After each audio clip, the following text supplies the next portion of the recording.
Hello, my name is Elena Verde and I'm going to talk about the impacts of the coronavirus in Africa. Africa has a population of approximately 1.3 billion people, and as of April 14th, the continent registered 29,000 cases of coronavirus, 1,331 deaths, and approximately 8,000 recoveries. An initial analysis of coronavirus's economic impact finds that Africa's GDP growth in 2020 could be cut by 3 to 8 percentage points. This pandemic threatens to batter Africa's economies, especially the countries and sectors dependent on trade. The countries that will be hit the hardest are the resource-rich economies whose oil and commodities are primarily sold to China.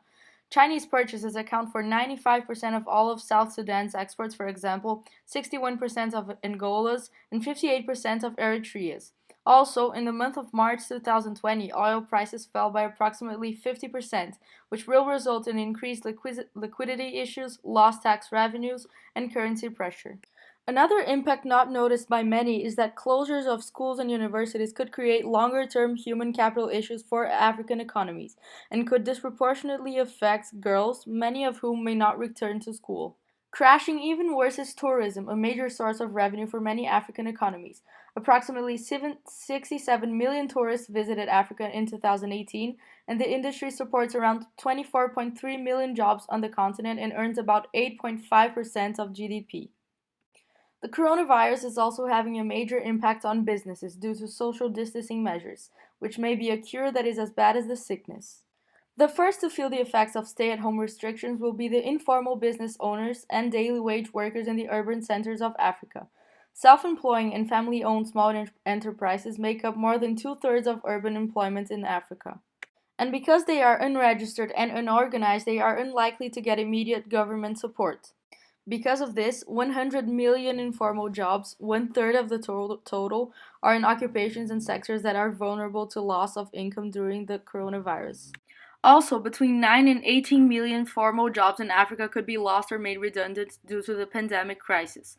And we also find that a further 30 to 35 million formal jobs are at risk of reductions in wage and working hours as a result of reduced demand.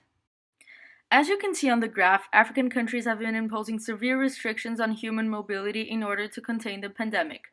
Additional measures include injection of liquidity, reduction of interest rates, support of households' economic welfare, and forced quarantines. However, Africa needs an initial $100 billion to contain the pandemic, and beyond the near term, the continent's additional financing needs could rise to $200 billion.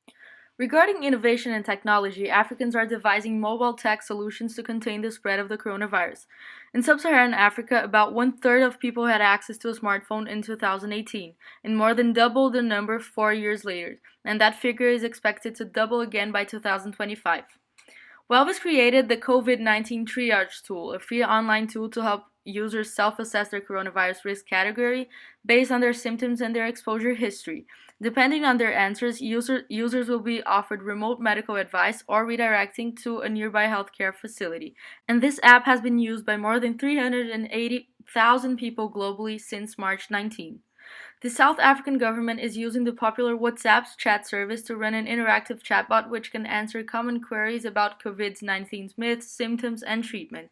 It has reached over 3.5 million users in 5 different languages since it was launched last month and is being rolled out globally.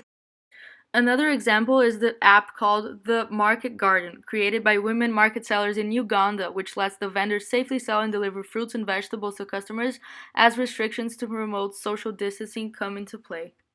However, despite many innovations, Africa still faces a lot of challenges. One-third of Africans cannot wash their hands regularly because they lack access to clean water.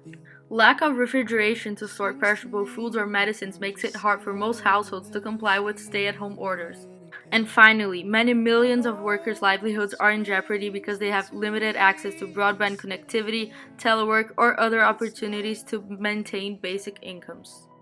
In summary, despite the number of cases not being that high compared to other continents, Africa does not look prepared to endure this pandemic.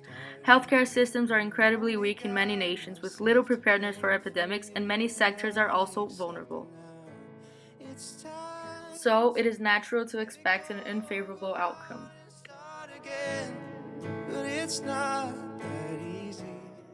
Thank you.